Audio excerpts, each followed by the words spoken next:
Greetings and salutations. You're muted. How about now? Let's go. And Chev. How you doing, everybody? Welcome to Player Profiler today, Friday edition with Biggs and Chev. It's a big weekend. It's wild card weekend. It is in fact wild card weekend. Last time I checked, last night, tomorrow slash, Yeah. Bermuda Triangle time. Of course. Yeah, I spent most of the day. I was going to go see Den of Thieves 2 today, but I was a little bit too hungover. And so I just spent the day adjusting my DFS and best ball lineups across platforms. The Beat Matthew Berry League, Smash Up for the Fantasy Football Advice Network contest, Fast Draft, of course. You all should be playing Fast Draft. Downloadable at fastdraft.app. app. Use code BOOTH. Or code Chev, CHEV 90. Yeah, or just Booth. It's easier to type. $25 deposit match. Let's go. So one thing that I didn't do through the regular season was present slides. I was doing that for all the previews, all of the divisional rundowns and predictions and stuff like that. So I want to reintroduce the slides. And let's talk about this first matchup. Boop. Oh, no, I didn't account for the. See, it's been a while. I didn't account for the overlay. So we're going to talk about this this first. Well, let me change that background too, because that you're watching live on-air production, you guys. Here we go. There we go. Yeah, watch the magic happen.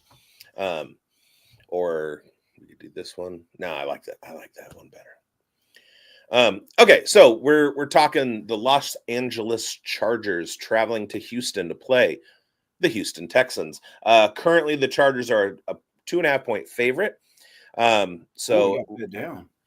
So roughly a field goal. That's giving the Houston Texans their 3-point home field advantage.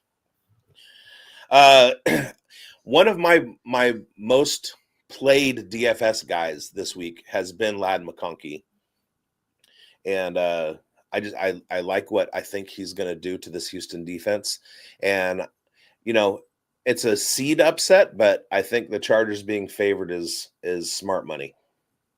I think it is too. That is discounting, however, the Chargers' propensity and history of absolutely crapping the bed in the playoffs. Sure. Pre-Jim Harbaugh and Greg Roman. The hard dog might be able to overcome some of the historical poop stink smell associated with the Chargers franchise and playoff performance. I will say that. Yeah. Remains to be seen, though.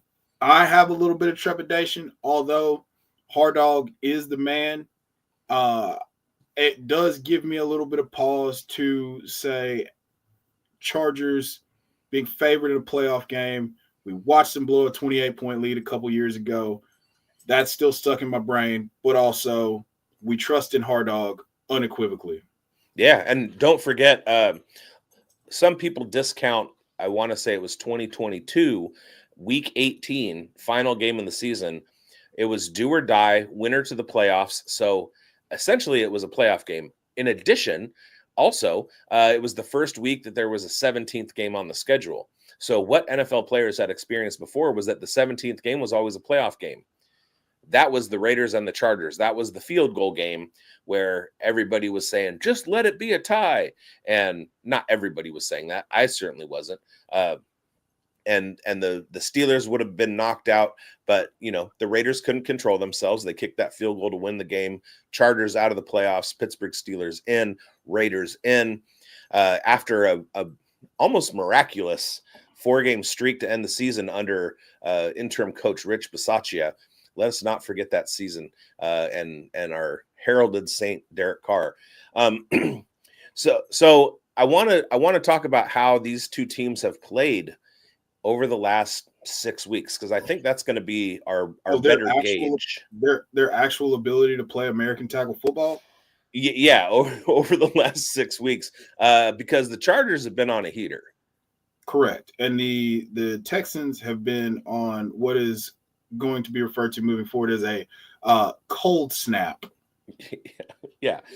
So I like the 2.5. I do too. Chargers. I think that's I do too. But again, same guy, legendary ball knower.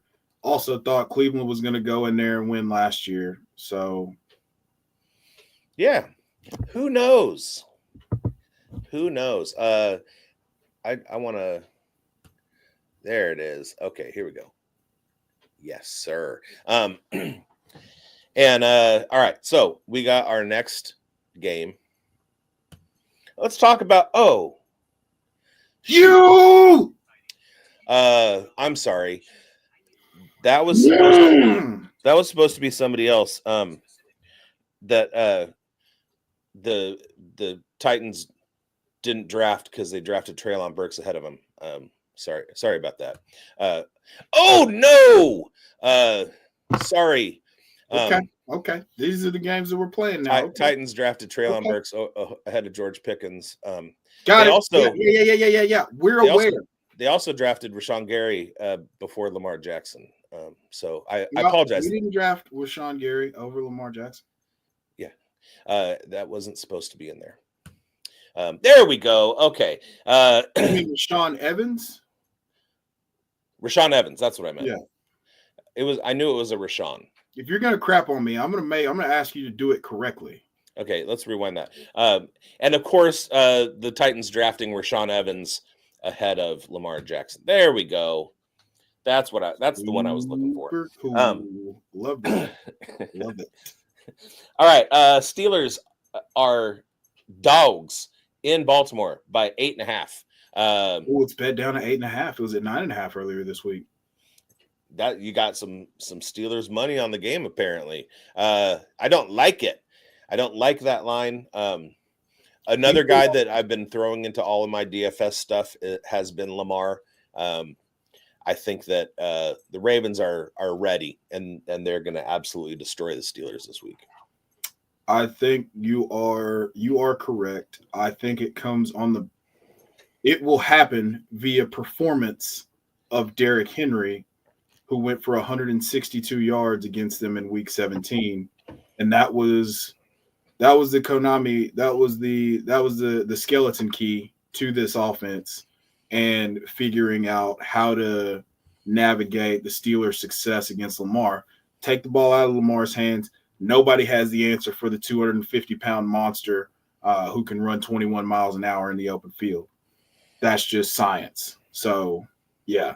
I think heavy dose. If I had to pick the options to play in a DFS format, Derrick Henry would obviously be number one.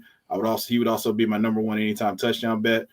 Lamar would be 2, Mandrews 3, and then whatever Steeler you wanted to pick to have a good time. Cheap DFS play is Rashad Bateman because Zay Flowers has been ruled the master. Yes, sir. Yeah, absolutely. So, and I have anybody that plays Smash Up, it's basically you pick your players and then you get like little boost cards that you can add to your players. And one of mine is for Rashad Bateman. If he scores a touchdown, all his points are tripled. Worth noting also, the Steelers have been the second most generous to the tight end position over the last 3 weeks. Correct. And so I have Mark Andrews and Isaiah Likely. And then I have a card on Isaiah Likely that if he plays fewer than 30% of snaps, that bonus is 30 points. So yeah. So I'm galaxy braining these playoff games, my man. Honestly, I love it. I'm glad that we can kind of get here. We can get here now. I mean, there's only 6 games to go over, so we can go a little bit more in depth as opposed to like, flying through a lot of the injuries and just talking about games that we absolutely don't care about. Right. And I mean, we care about every game because every game is important to the content, but we don't care about every game because it's not the wild card round. Right. And this is much more distilled. It's a full weekend of football. It's games on Saturday, Sunday, and Monday. I love wild card weekend. And then we get to the Super Bowl, which I'm going to be at, delivering you guys content. So that'll be pretty fun. So yeah, injuries are not really a concern for this game. I forgot to go over the injuries for the Chargers game. It's really Josh Palmer's out,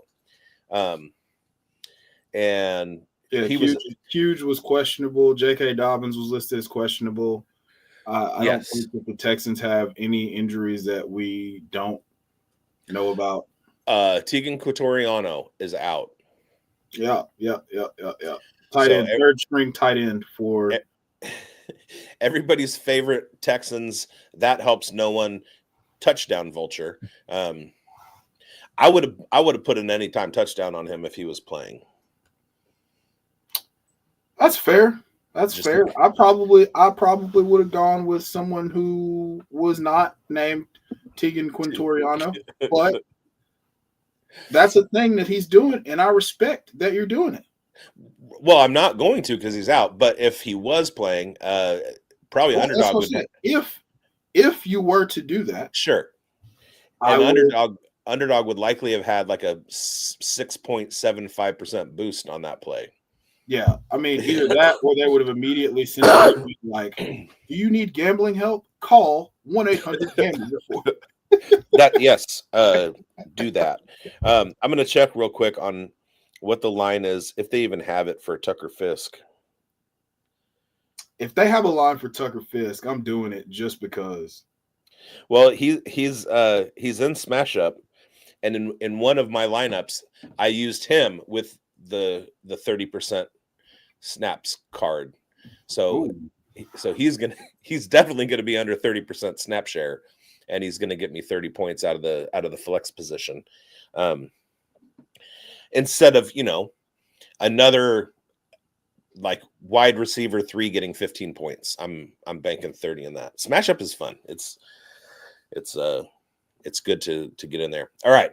So we have the Ravens covering, or I have the Ravens covering, and a couple of super good DFS plays. Now we can get into it later, just because the playoffs is a tournament, and there are some games like the Beat Matt Berry game. You can't pick more than 3 players from the same team, but it goes through every week. And same with the fast draft. It's a best ball, but it goes through the whole playoffs. It's not just this week. It's not a DFS.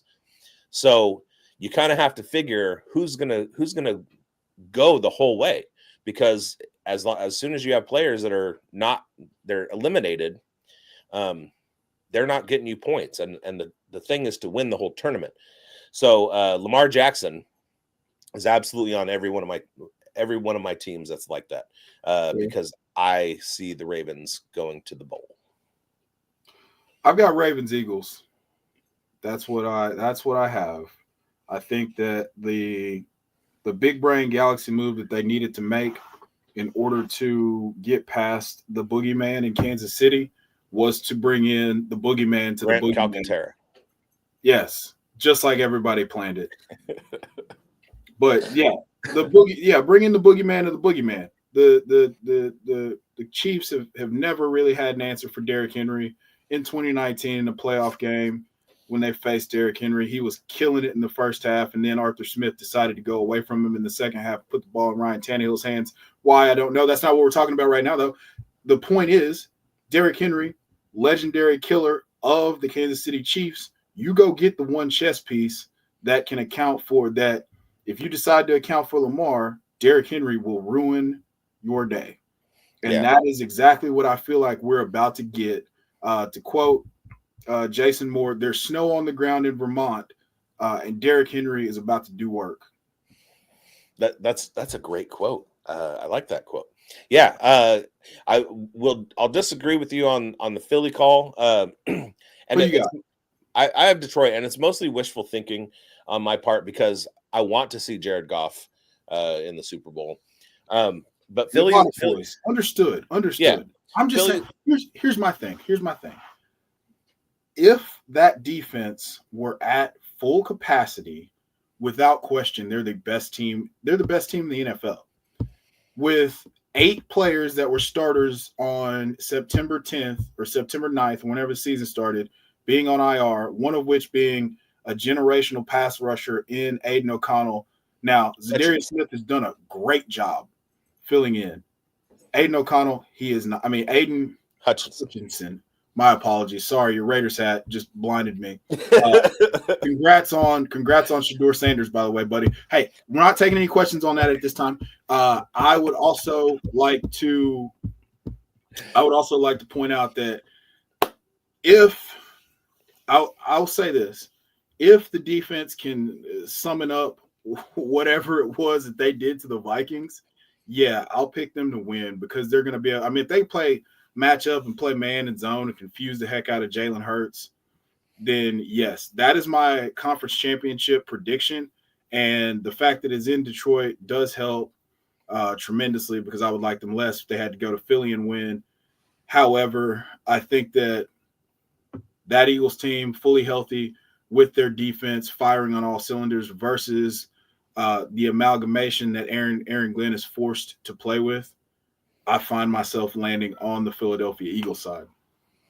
Yeah, the thing is that they absolutely, short of the Bills' loss of the Bills, which was 48-42, and that was coming off a bunch of injuries and everything.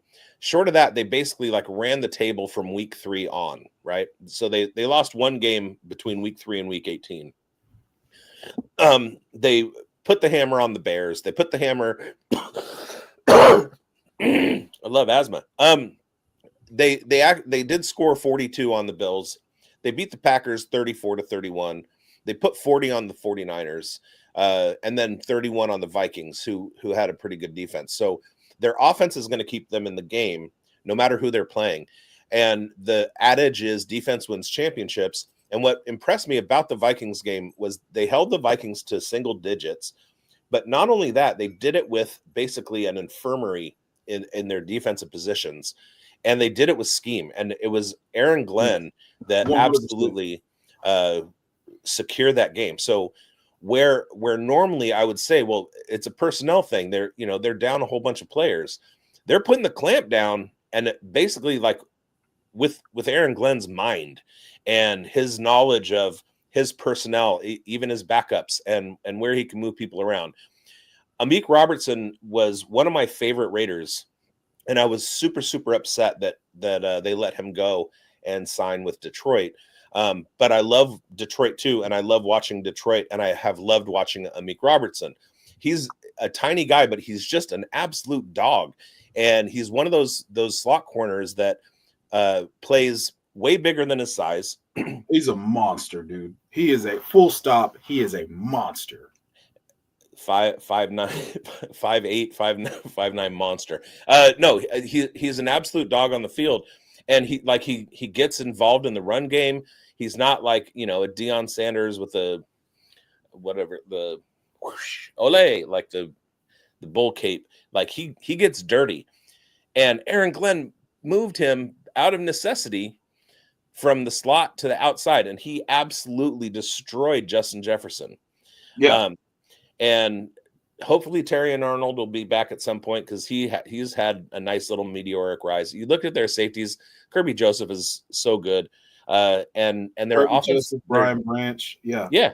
And their defensive line and moving Brian Branch to the slot that was inspired too. And then their defensive line scheming is super good. Like I really love what Aaron Glenn's doing, and that defense can win a championship. So I'm not gonna lie, I'm a little trepidatious about it, but I do think Aaron Glenn has a good enough handle on time, score, situation, and understanding play caller tendencies to put his guys in the best position. I mean, that's absolutely what he did.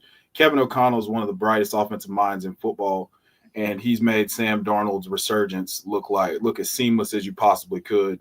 And that was just absolutely, that was clamps. And yeah. So I think that same thing could happen to Jalen Hurts, who is, I mean, not the best processor. For fantasy purposes, he's incredible because of the tush push. But I could see that happening. I do think, however, that comes down to, hey, we've got a guy, Saquon Barkley. Ever heard of him? And getting him as many touches as humanly possible. So Right. that's just kind of where I land, and I love that. If we could get my contested catch savior off the screen until he has earned his right back, that would be fantastic. Also, as well too. What do you mean earned his right back? He's like No. He's in the dog. He's in my doghouse. I put him in the doghouse for Oh. the first time ever after watching that abomination on Saturday night. Oh, okay. Well, we can move on to the next one anyway. Sorry about that, GP. Oh no, there's Rashawn Evans again.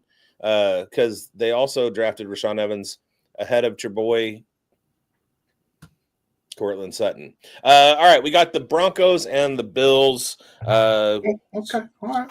Squaring up. And basically, Can't wait for the next week where you put Des Fitzpatrick up there as the receiver that we drafted over Amon-Ra St. Brown. Super cool of you to do. Hey, spoiler alert. No, it's sometimes bits are only good for 1 week. But yeah, the with the way that the NFL is reseeding the playoffs, it's sometimes difficult to you really have to focus on who's moving on and what their seedings are. And I had my picks, and the Lions, I believe, are going to be playing the Vikings, and they won't get the Eagles until the NFC Championship game. But I do think that's going to be the NFC Championship game, and hopefully they'll have some guys rested by then. All right. Want to hear a hot take? Yeah. I've got the Rams winning this weekend. Oh. So did Greinberg, host with Jeremiah on Player Profiler Monday. Yeah. So that was a place where we diverged in our conversation. That's But we'll talk about that once we get to the NFC games. So this is kicking off Sunday morning, I want to say. Is that right? Let me check my math. Oh, I don't.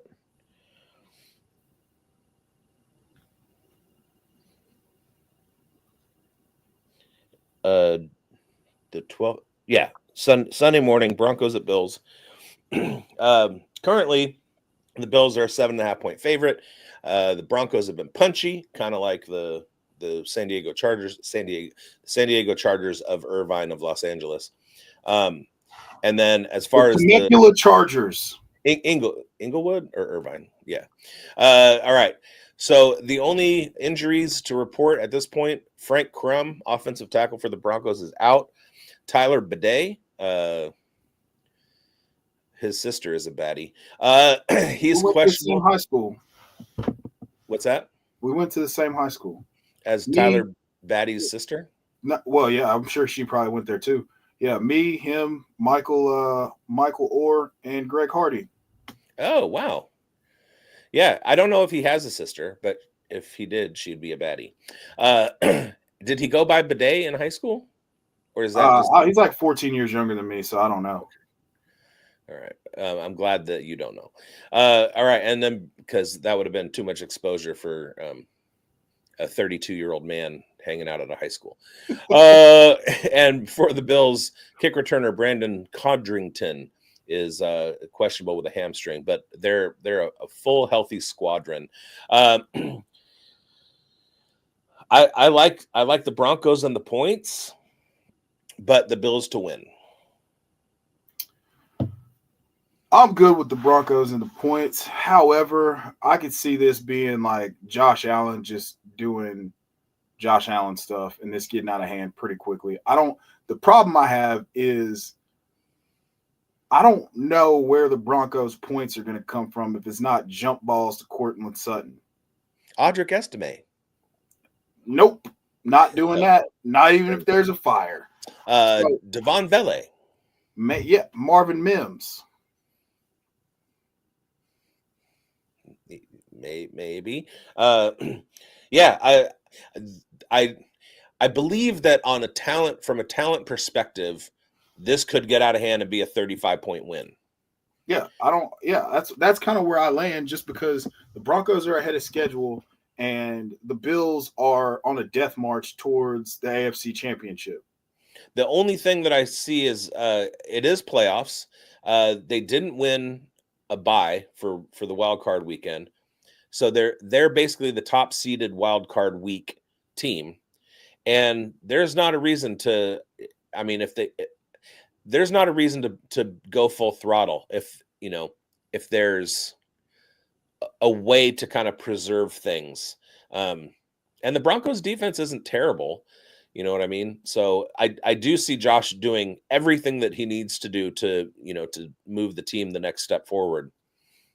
But I don't think there's going to be a big sense of urgency, if you know what I'm saying. See, and that's where I kind of diverge in the thought process and game plan. Like, they're going to be wanting to get this over with as quickly as possible so that they can start getting ready for Baltimore, or if they're going to have another home game against Pittsburgh, you know, that'll be readily evident by the time that they play on Sunday. So what you're calling for is the Broncos upset because Buffalo's looking ahead. I refuse to call that ever. Oh. Not even if they're yeah. I've accepted Bo Nix. I've moved from the first stage of grief, which is denial about being wrong about Bo Nix, but I will not.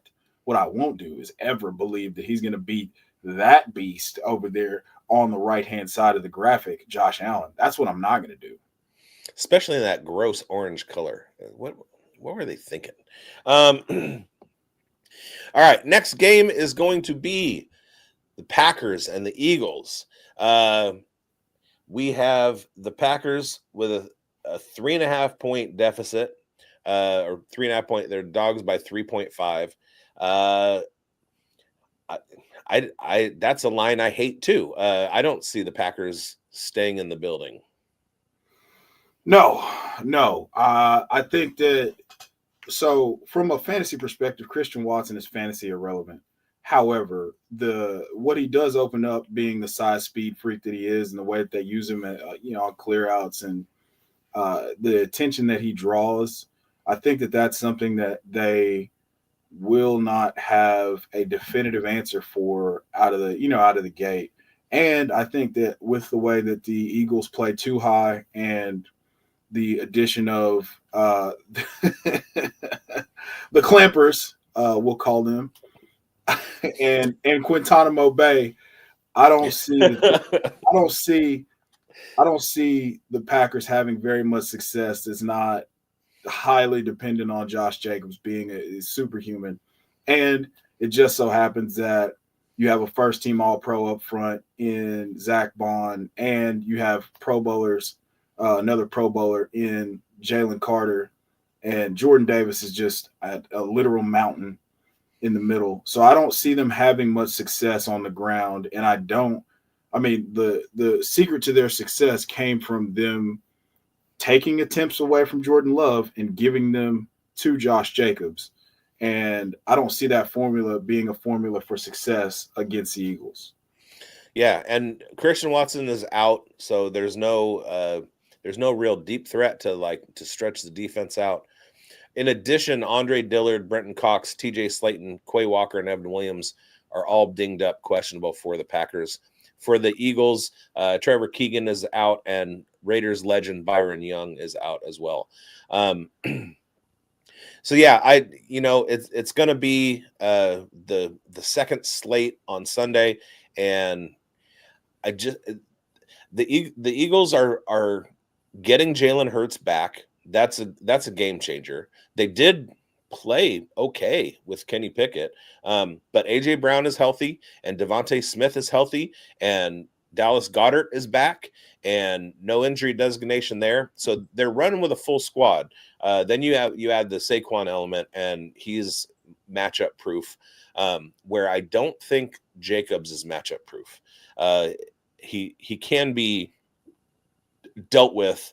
And the only thing is, last year Jordan Love, first week of the playoffs, rookie quarterback, or not rookie, but first time he was a starting quarterback in the league, goes out and absolutely trounces the Dallas Cowboys, which was a beautiful, beautiful moment. If you looked at the Cowboys at all, you saw that that implosion was bound to happen. Yeah, and I was going to follow that up with, but the Eagles are not the 2023 Dallas Cowboys. Yeah. There are very few paths outside of a Jalen Hurts implosion that to me lead to the Packers being able to win. And that's the thing about the Eagles, is that a Jalen Hurts implosion is not something that gets scripted. No, they're insulated. They're very insulated from that happening. Yeah, and they're very methodical, and when you have a run game like that, when you have I was watching a video that was talking about the Eagles offensive line, and everybody, when Jason Kelce retired, was like, oh my God, they're losing Jason Kelce. Their center replacement is a Pro Bowler. Yep. Like he handpicked by Jason Kelce, no less. Yeah. And it was just like, oh, okay, well, it's kind of like replacing a Hall of Famer with a Hall of Famer. And that, we can't go there yet, but that's the vibes. So yeah, Philly's too strong, and I think they take it. And by well more than 4 points on my side. All right, and then Sunday night, concur, fully agree. Sunday night, we got young upstart Jaden Daniels taking his talents to Tampa Bay. And we got Colson Yankoff. Oh, that's an unfortunate name. Out for the Commanders, but he's a tight end, so we've never heard of him anyway. And then Jamison Crowder is questionable. Legend Troy Hill is out for the Buccaneers. K. Dotton might play. Logan Hall, Jamel Dean, Mike Edwards, and Antoine Winfield Jr. are all questionable as well. A lot of those guys have been questionable quite often and not played. So it's so funny how different teams, their injury designations mean different things. We've talked about Tony Pollard being questionable, and then playing. And then on the Bucs side, we have Antoine Winfield, questionable, doesn't play weeks in a row. So I'm hoping that if they get him back, I like the Buccaneers in this game, but I really like the Buccaneers if they get Jamel Dean and Antoine Winfield back. So I overthought this one when I was filling out my girlfriend's brackets. Okay. For her work thing, and I overthought, and I looked back. Washington and Tampa Bay played before this season. Yes. They played in week 1. It was Jaden Daniels' debut, and the Buccaneers smashed the Commanders. Yep. Jaden Daniels had 16 for 88 and 2 on the ground, though. Daniels put the fantasy world on notice that he is here, but the Buccaneers absolutely destroyed the Commanders. Now, we get into the adage weeds in the playoffs, and defense wins championships, but also it's hard to beat an NFL team twice. When we look at what the Vikings are going to have to face if they play the Lions, it's hard to play a team 3 times. But it's really hard to beat a team twice. The Commanders are not the week 1 Commanders. They're just not. And neither are the Buccaneers, the week 1 Buccaneers. So it's a 3-point line. Buccaneers are favored by a field goal. They're also at home. So this is basically a toss-up pick'em game. And I just think I see some Jaden Daniels magic along the lines of what we've had the last couple of years from CJ Stroud's rookie playoff debut winning, and Jordan Love in his first playoff game winning in a underdog fashion. I pushed the Commanders through, and I'm just taking them straight up. I took the Commanders to cover and the Buccaneers to win. I think that this one goes like 20, 29, 31 or so, like somewhere in those lines, like some funky score where it's just 23-24 last set. It's going to come. This is going to be probably, in my opinion, this is going to be the most entertaining game of the weekend. Yeah. And I think it goes well over the total, but I have the Buccaneers winning because Baker Mayfield has been in this moment before. They have all their offensive weapons. He's going to be completely familiar with what Dan Quinn's going to throw at him. I mean, he's not going to be afraid of anything that they're going to do. Dan Quinn doesn't do a lot schematically that's going to confuse you. And I think that where Todd Bowles, for all of his misgivings this season and what they've been as a pass defense, is going to have something special that he can dial up against the rookie. And this will be hey, we can see the path, like, hey, he's going to do some special things. But I think that ultimately the Bucs are going to advance. Okay. One of the things that you mentioned was something about Baker Mayfield having the experience, and I do love going into postseason with the experience narrative.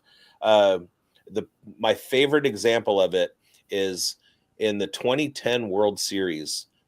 The Giants were facing a bunch of teams through the National League playoffs that had all, quote, been there before. And it was a very young, inexperienced Giants team. They beat the Braves in a series. They beat the Phillies in a series, who had all this playoff experience. And I think of that often because talent wins. And yes, Baker Mayfield is talented. But when you look at quarterbacks, who would you rather have start a game, Jaden Daniels or Baker Mayfield? And I think I'd rather go with Jaden Daniels based on his talent rather than Baker Mayfield based on his experience. But that's just me. And I am known to be wrong often, but So never in doubt. My counterpoint to that is, yes, Jaden Daniels is special. Okay. Which wide receiver core are you taking of these two? Obviously, Tampa Bay. Which offensive line would you take of these two? Obviously, Tampa Bay. Which running back room would you take? I mean, Bucky's punchy, but yeah, Tampa Bay. Which defensive line would you take? The one with Vita Vea. Okay. And then secondary, you could go Washington. That's fine. Jeremy Chin, Marshawn Lattimore, Benjamin St. Just. I mean, that's a wheelchair boxing match between the secondary. So, I mean, the advantages outside of having a prodigious talent at quarterback all point to Tampa, and that's what led me down my path. Well, now I'm feeling like I made the wrong choice. All right. And then finally, we get to this brilliant Monday night game. Oh, whoops. Okay, we just talked about the Commanders and the Broncos. I forgot to move the slide. I do that like once every episode when I have slides, so it's no big deal. All right, we got the Puka Nakuas traveling to Minnesota to face the Justin Jeffersons. Let's look at the injury report. Nothing, because it's Monday. We don't have any reports yet because it's Monday game. However, we do have a line. The Vikings are favored by 2.5. They're favored on the road too. Sorry, for some reason I thought that Minnesota was at home, but they are playing in Arizona. That game has been moved to Arizona. And shout out to all our folks in the Los Angeles area, Hollywood Hills area, that aren't watching this right now because they're displaced by gnarly fires. And I do appreciate everybody that has reached out to me and asked if I was okay. Being 400 miles away from the fires, I did kind of get a little nervous, but yes, I am okay. It's the concern that counts, brother. That's what I'm saying. But it was funny to me because a lot of people don't really realize how big California is. California is an enormous. From where I live, it takes about 6 hours to drive to Los Angeles. I don't know how quickly a fire could spread, but there's a lot of farmland that it would have to wipe out. Not really forest area, so I am safe. Everybody, don't worry about me. All right. Following the week that was for the Minnesota Vikings against Detroit, it looks like there might be a blueprint for how to shut down Sam Darnold and the fighting Minnesotans. Sean McVay is always a very smart coach. I do want to recreate our little exercise. Who would you take?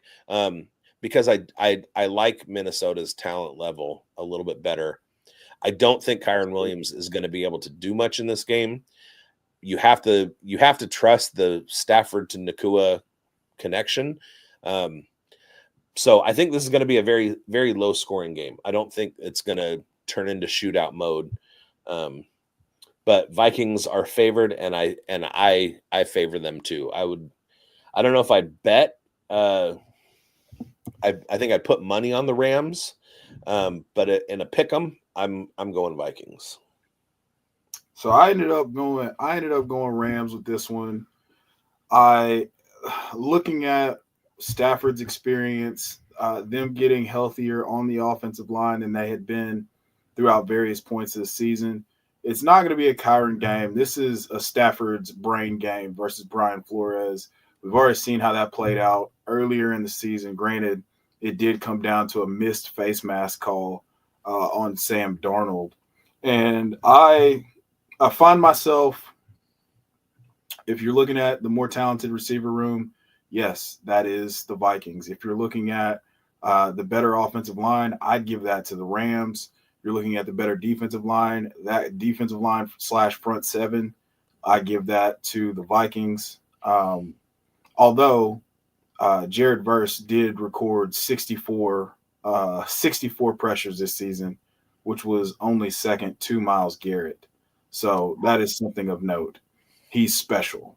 And playing IDP leagues, you need to get your antennas up right now because he's one of them ones.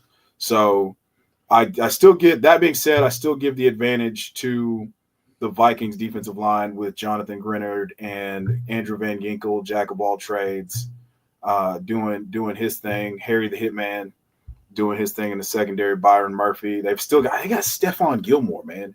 So individually, this Pat is Jones. Yeah. And ironically enough, Blake Cashman, Ivan Pace, even though they're Harrison Smith.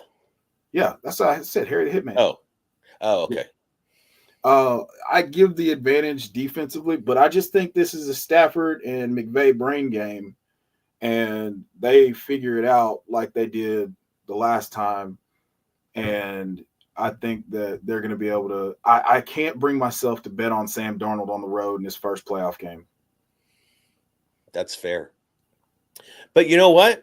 That's why this is fun, because I'm gonna do it anyway. We don't know what's going to happen, and if we did, why would they even play? If we did, I would have the sports almanac from Back to the Future, and I'd be a super billionaire already. I don't know about that because everybody would they wouldn't play, is what I'm saying. That's fair. Like, there would be no need to play if we knew everything that was going to happen. So only we would know what was going to happen. Oh, what was going to happen. Okay, that would be cool. Yeah. We would I'm cool with insider trading / time travel. Correct. Yeah, we'd be very, very rich, and yeah, I'd have a tiny giraffe and have a room plated in all gold.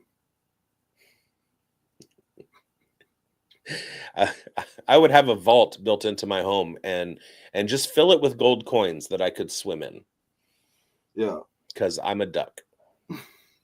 All right. That's going to do it for this show. We will be back next week for the results. We could call it the results show, but I would much rather call it next week's preview for next week's games. But first, check this out, and this is very important, you guys. Check this out, and don't forget fastdraft.app code booth. Oh, incredible news about Fast Draft. Fast Draft DFS is live. It's called the Flex 6 Frenzy. You just draft 6 guys, running backs, wide receivers, tight ends for the Sunday slate. You like Jahmyr Gibbs? You like Jackson Smith and Jigba? You like Tyrone Tracy? Draft him, draft him, draft him. And the beauty is you can just order 5 teams, submit your rankings, and Fast Draft will email you the results. We awarded $1,000 in prizes our first week, and we're just going up from there. Soon it's going to be a select 6. No drafting at all. You just pick any 6 guys. Our DFS mantra, just say no to salaries on Fast Draft. Don't forget there's free tools on Fast Draft too. You want to get ready for startup season? We've created the best Dynasty mock draft experience there is. And if you want to play in these DFS contests, and our best ball contest for 2025 are coming very soon too, just use promo code PODFATHER when you deposit and you get a free draft. It's that easy. And you're like, oh, I already have Fast Draft. Great. Refer a friend. Have them put your username in as the promo code, and then you and your friend will both get an instant deposit match up to $25. We got DFS. We got Dynasty Mocks. We got Best Ball. It's all there for you on fastdraft.app. Check it out. And the promo code is PODFATHER. Or Booth. So right now, the Playoff Super Slam, which is a best ball tournament that lasts throughout the playoffs, is 95.4% full. 2 hours ago, it was 90% full. So we're getting some traction in the boosting the signal, the promo department, and it's total points earned through the playoffs. First prize is $500. Second is $300. It goes down from there. 31st to 40th is a $10 prize. It's a $10 entry. So if you're in the top 30, you're getting your money back at least, and prizes go up from there again. So you have 6 roster spots, 4 active. You move them around based on who you want to accelerate points for. So if you want to double points on somebody you think is going to score lower, then you do that. If you want to put your lower points guys just in their single digits or single boost, one time thing, and then pick another guy and put them in the 2 times to maximize that. You figure all that out. And it's such a new game that there's no analysis on it yet. There's no data yet. So, look for that in the future. Articles about how to put bonuses, put the boosters on your Fast Draft players. What were the most plus EV plays on Fast Draft bonus app 2025? Check out that plus more in our Patreon. Can't wait. All right. We will see you guys later. I actually have time to shower before work this week. Normally I shower before the show, but hygiene for the win. Yeah. Nobody wants to come into a liquor store with a smelly clerk. Well, that's fair. Yeah. All right. All right. Have fun watching the games, and we'll see you next Friday. Is there a college playoff next Friday? No, there can't be next Friday. No, it's Monday, isn't it? Yeah, the following Monday, I think. I mean, it's the Natty. It's Notre Dame versus whoever wins tonight, so it's got to be on Monday. Monday, January 20th. So yeah, still 10 days away. So we will be back next Friday at the regularly scheduled time of 4 p.m. on the Pacific Coast and 7 p.m. on the East Coast. And 6 Central. There we go. 3 Alaska. Whatever time zone it is in the Bermuda Triangle, we got to get on that. Where's Bermuda? I Near don't Bahama? Wherever the triangle is. I'm unclear on the exact location of whereabouts. I think it's east of Florida, so we're getting closer to the meridian. 3 o'clock Alaska time. I think that's 1 Hawaii or noon Hawaii. We'll see you then. Thanks, guys. Hey, I want to thank you for being part of this broadcast. If you have any thoughts on it, leave a comment. If you enjoyed it, make sure you leave a like. And if you want to see more shows on the Player Profiler channel, subscribe to it. That's how we know you want more.